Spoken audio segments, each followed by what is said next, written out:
It's 5:30. I'm going to call this public hearing to order. We are here for a public hearing per RSA 198:20B. The Amherst School Board will hold a public hearing to discuss the acceptance and expenditure of unanticipated federal and food service grant revenue.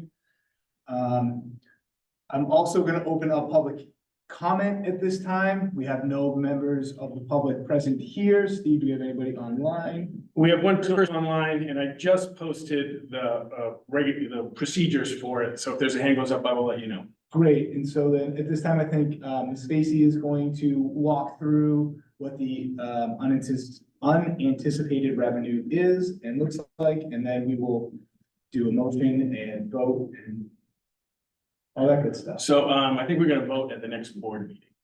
We'll vote at the next board meeting. I lied.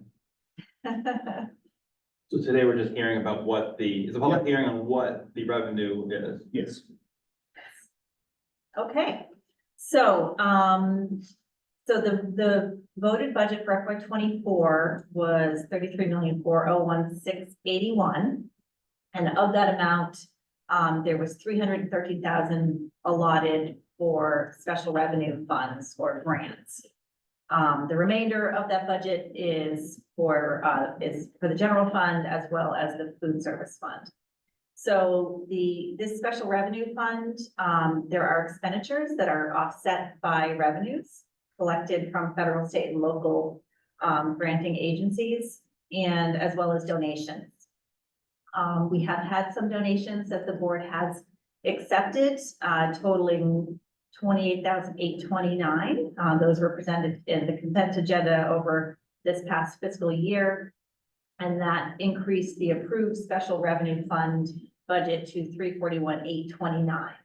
So at budget time, we try, hard to estimate what our grant funding will be. However, there are additional grants that are received throughout the year.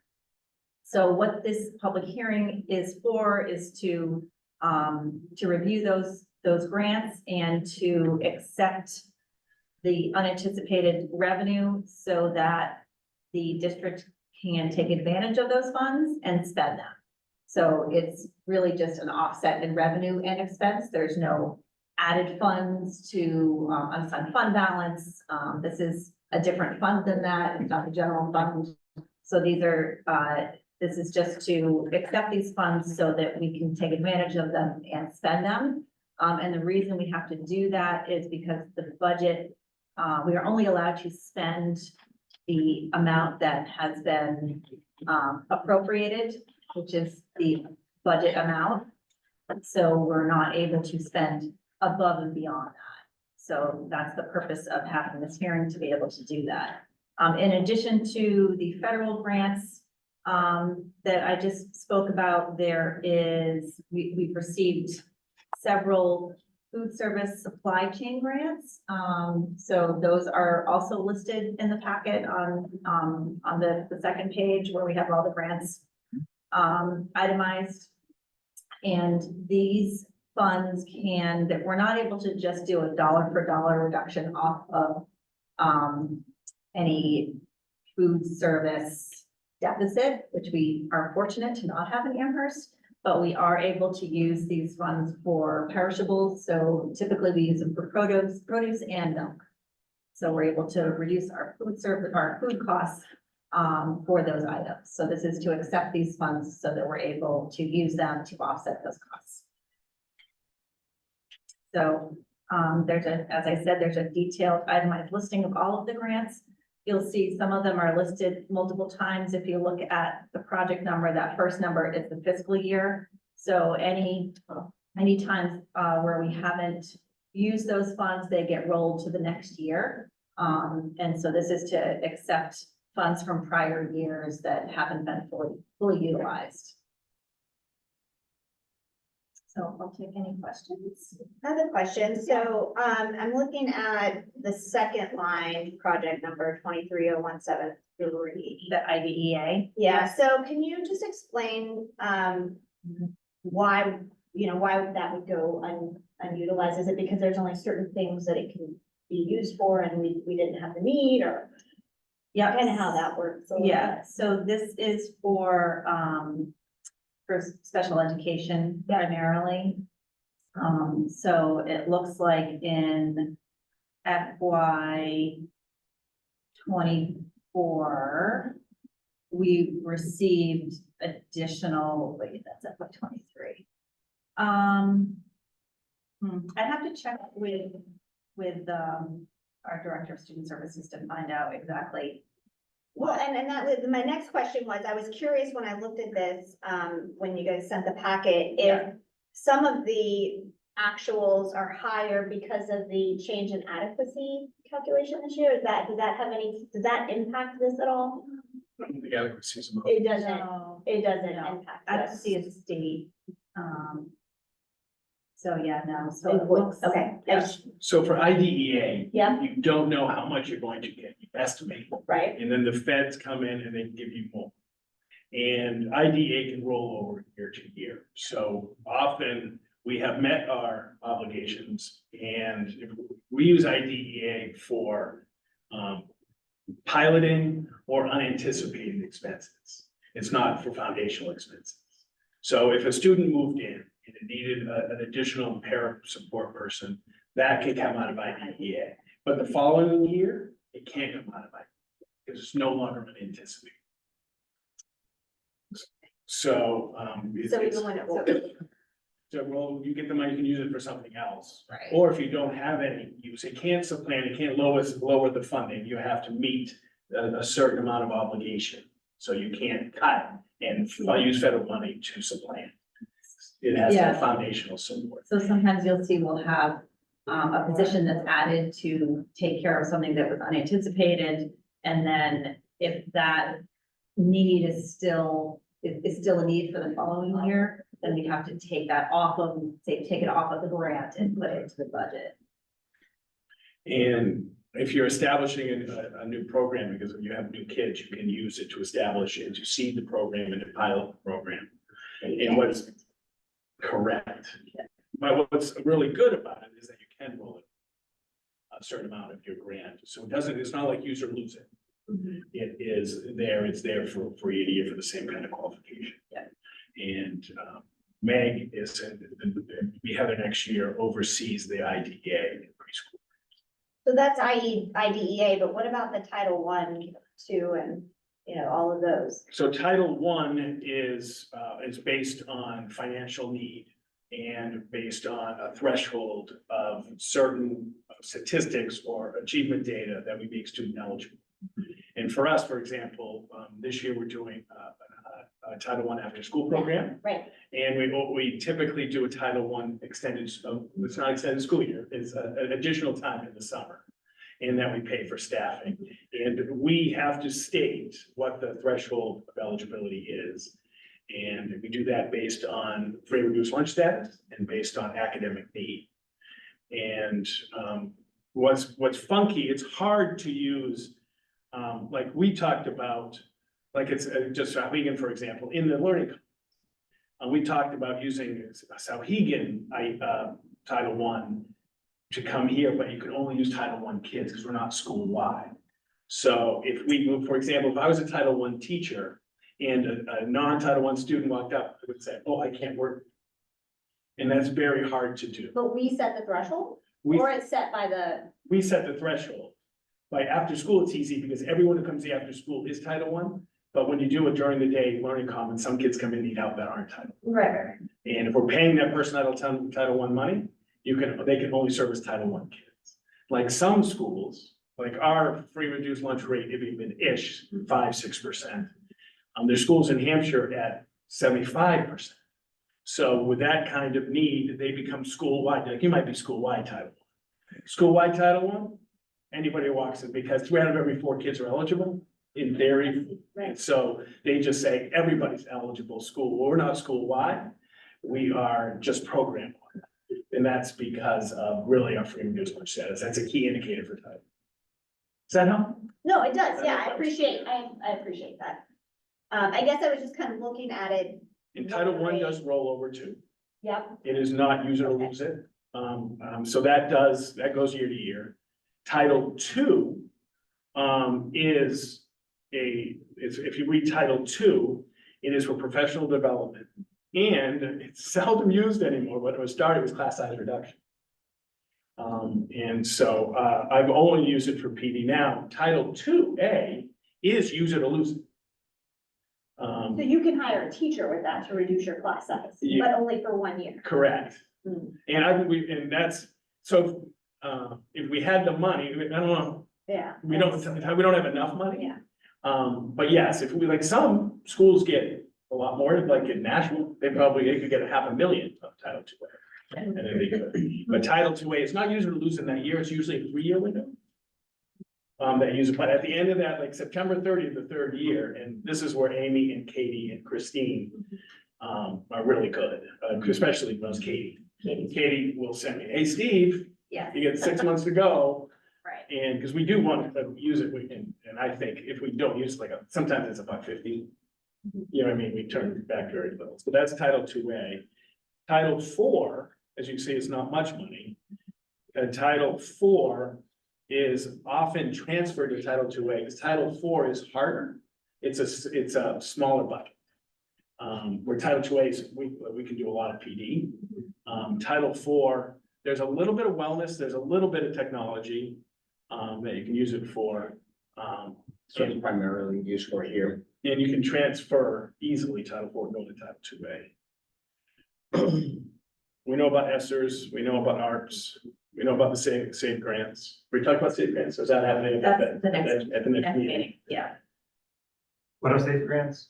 That's, it's our security, I forgot what SAFE stands for. It'll be in the board notes for the next meeting.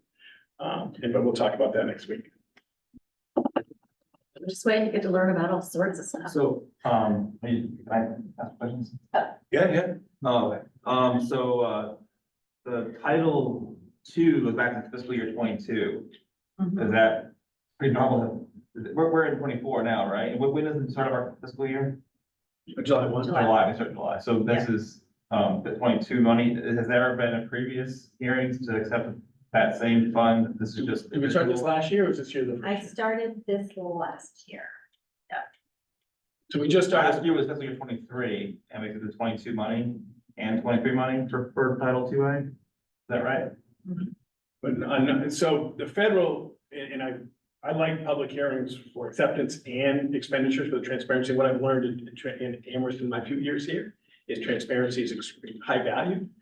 Good buzzword on a poster. It is high valued. But so the title funds are entitlements. So the reason why I have a public hearing is what if you didn't want them? We're getting this money. But it's good transparent, but there's no, not That's many. kind of my question, is that you were talking about the feds come in and give you more. It sounds like we don't apply for this, but do we That is apply for correct. this? For No, they, it's they in- audit, they somehow look at They the have a formula. state filings or federal filings and then Except for they. safe. We do So, apply. I'm sorry, title grants are entitlement, state grants we apply, but the title grants is, it's an entitlement program. Mhm. And so they have strict use requirements and regulation, but we are entitled to the money. I have seen districts in central New Hampshire, if you got $4,000 in Title I, it could actually be more work implementing a $4,000 Title I program, and some people have not accepted Title I. And are there strings attached to any of these? Yes. Okay, what Well, are those? you will see soon, in the next month or two, there'll be an action item charging the board to sign the general assurances. So the general assurances is our commitment. Mike has to sign and the board chair has to sign that says we will implement the federal law. So we have to, like, for Title I, we have notice requirements. If we're gonna take Title I, we have notice requirements. We have to provide accessibility. We can't discriminate. So the general assurance document is our word that we will follow the law in implementing federal entitlements. Now, when that happens, do you ever find those to be things that are burdensome that we have to do? Extra costs that we wouldn't normally spend, or the things like don't discriminate, we would never do it anyway, and it's just not a big lift. The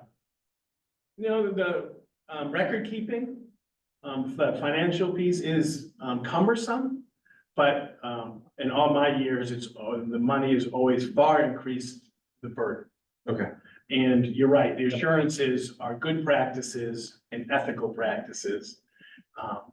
And so we sign and follow the assurances.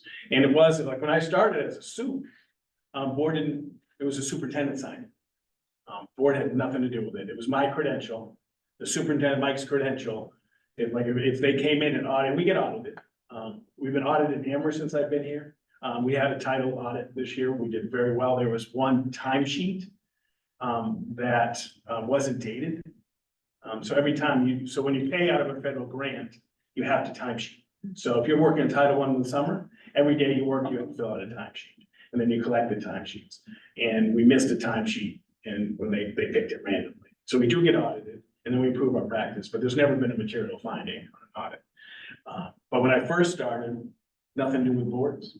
I signed the general assurances and then they changed, the New Hampshire ED changed and said, now the board, so now you'll see them. And like we've done, and you'll see it where the board will vote to authorize the board chair to sign the general assurances. And then Mike sign, and that has to be done, Just, I think by June, before July for sure. Yeah. Yeah, I remember doing it last year. And we had some questions about some of the assurances. Yeah. Amy, did you project how much these might come in and how does your projections compare to these actuals? It varies. I usually work with the student services director to project the IDEA. But you can see that's over by, we received $62,000 more. So I see actuals and I see additional amount to approve. Is that the two columns want me to compare? Yep, So the actual is what you spent and did you? the actual is what was approved in the budget. I mean, the approved is what was approved in the budget. The Right, actual is what we've received. And so what we want to do is approve over and above that, the difference, okay, so that we're able to spend that. okay. Okay, I understand that now, thanks. Yep. And what are supply chain grants again? Supply chain grants are the food service grants? You apply for those? Nope, No, they're from who? it's Federal. Who's the federal, sponsor? it's federal, but it Pass flows through. through. All Department of Education, is that who pays for it, or is it? So, yeah, so New Hampshire, it's administered by the New Hampshire ED, but it's by federal. So it's called their pass-through. Money comes from the feds into Concord and Concord sends it to us. At the federal level, is it FDA or is it like the education or who is This it? actually might be, I think it is. I'm retired, Jason. Okay, Diane. and public comment, Yeah. public comment was already open. If you have any comments, you come. What? Is it Yeah. there, buddy? I just want to make sure we don't lose these people. Yeah, and just know, public comment is just about the public, about this particular comment. I appreciate that, point purpose. Microphone? Can we see it? The I don't- L is. Oh, you want me to project it? Close enough? Sure. This document is on the web, but so these are the title grants. I was speaking, I'm trying to see if I can make it bigger. Then the local grants. I always love seeing Hannaford to schools. Yeah. It makes me happy. And then the supply chain as the.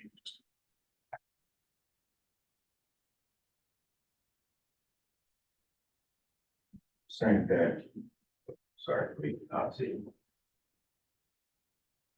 Saying that you don't apply for this, For the federal entitlement grants. and that's based on what? How do we get them? Yes. It's a formula through the federal Department of Education. Okay, Based on our size and population, they allocate IDEA based on the number of special education students, Title I based on need. That's a socioeconomic grant. Title IIA, it's based on all our statistics and populations, number of teachers, number of students. And ESSER was allocated for size and things like that. Jason, point of order, I don't think we're in public, we didn't have a public comment at this point in the agenda. Maybe we should modify the agenda to allow this or What do you mean? address that we're at public. We open public comment. We open public Full time? comment. Yeah. Okay, all right, sorry. Yeah, no worries. Yep, we opened it when we started because we have to do half hour. Can the speaker give his name? I did. Oh, 21st. Yeah. Third time. Thank you. Good to hear you. All right. That's it for now. Thanks. What? Anybody else public comment? We did have someone online. No hands up though, sir. All right. Anybody else, any further discussion from the board? Okay, so basically we are in wait time. Just so everyone knows, full transparency, we are required by statute to hold public comment open for half an hour. We started at 5:30, it is now 5:52, so we will wait for 8 minutes. Thank you. And then, once that 8 minutes is concluded, we will close the public hearing. Perfect. Okay, how many more, dollars do you expect next fiscal year? Your projections for last year, what are the ones for next year? For FY 25. Yeah, 25. So there is budget, depending on It's the quiz, different quiz time. amount, I can pull it out. When we're doing past years, is it fully expended now? Are we done with 22? We done with 23? Like, Yeah, so last year there was a lot of cleanup done, because there were old grants for a number of years, so. I pushed folks to clean things up so that we would just be operating. Ideally, I'd like to only be operating in, the prior year and the current year. right, So that's the goal. But you can see there's still a little more work to do, but yeah, that is the goal. when we accept money, so can I keep going? I'm sorry, I didn't, yeah. I got 8 minutes on me, right? When we get money from any particular year, are we only committing ourselves to the terms and conditions for that fiscal year or the year that we accept the money? I don't wanna take money and then not understand that we have future obligations to match that. So when we accept the funds and sign the general assurances, we do it for the length of the grant. So if we get $40,000, and I appreciate this discussion, so with 3 districts, 3 years in the grant, we could have 16 different grants open. And it's hard. And I'm not trying to whine, it's just No, hard no, to manage it. There was So some weird stuff on the ESSER grants that were, I thought, odd. Weird things that were odd, not very good description. But I just wanna know that if we're accepting the 21 ESSER money or the 22 ESSER money, if that finds us for the, well, there's just 2 actually, that 21 and 22. These CRRSA. Yep, ESSER 2 and then the ARP ESSER 3 are both on there for 21-22 fiscal year. My question is, if we take those now, does that lock us into those terms through June 30th, 24? Or 25, I guess would be right. yeah, I'm, I think it's just the terms of what those were. I have to look at when they expire, Okay, like, I think ESSER, I saw. It's ESSER about to expires. expire. Yeah, on this month. September 30th. But they Yeah, accept them we're by about- March, yeah. and one of the, ESSER was very new because of the nature of the time. One of them was any use, I mean, it could supplant, Right. Yeah, and which was ESSER great to ESSER use, 3. right, one of those, only Yeah. one. And then, but they did have to still follow either preventing, responding to a pandemic, learning loss. and learning Yeah, loss. 20% had to be for learning loss. But you can't supplant for any of the grants, they are some other, the other grants, and so that's why you have to make sure. Yeah. But we could have 12 open. 12, open grants. Yeah. So we like closing them We do, a lot. we do, yeah.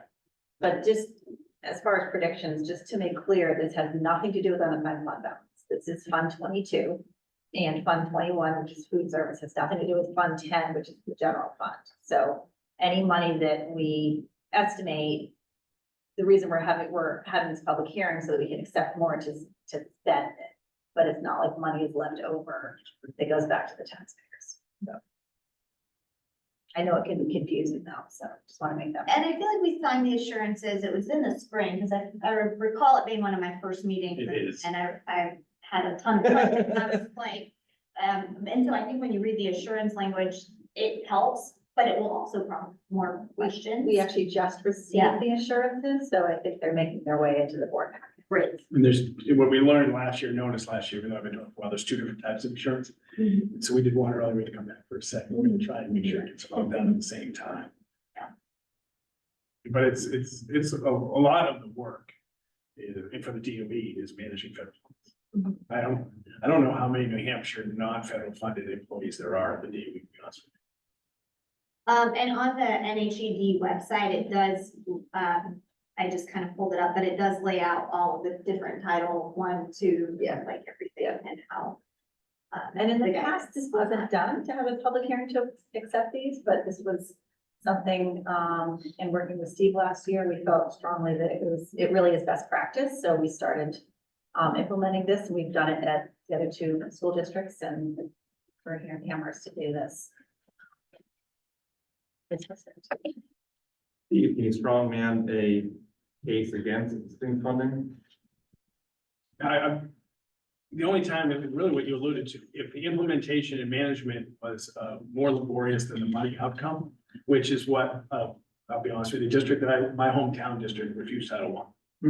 Because of that, it was so small in the amount of meetings, notices, an organization, that they felt that we just use district money more efficiently and effectively, and so they didn't accept Title I. That's the only time that I've ever heard of that. It was less than $5,000. And I was a taxpayer in Bow, and I sat next to the superintendent. Aren't you using that money? I'm a taxpayer. It says Dave. But that's the only time I've ever heard of that, except. Thank you. 2 minutes, 2 minutes.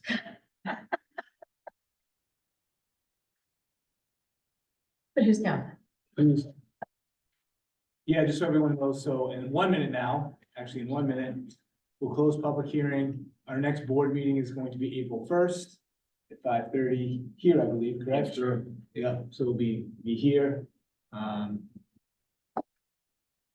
That'll be, that'll be an organizational meeting. There'll be other agenda items that will be posted publicly, but for tonight, in under a minute now, our business will be, Radio. our business will be closed.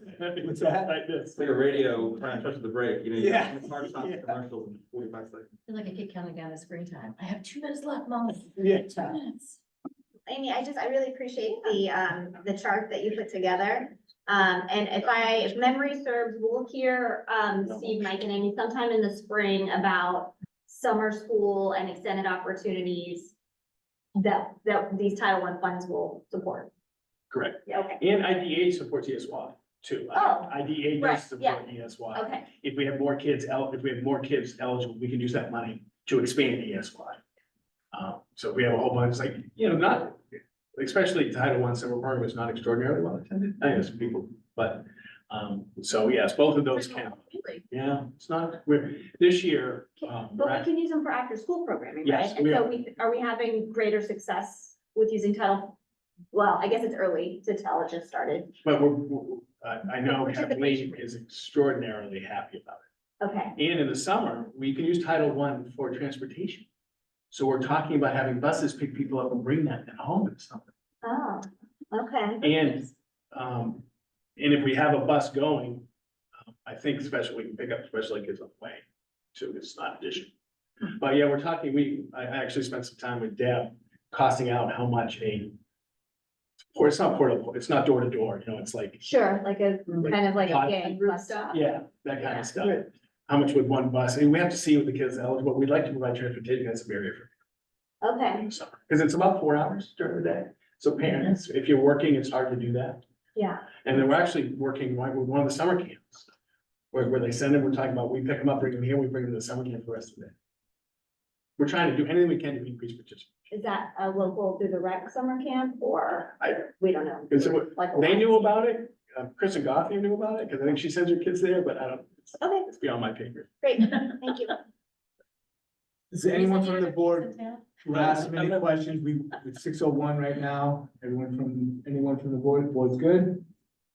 All right, so at this time, I'll close public comment, and I will also close our public hearing. And that is it for us for this evening.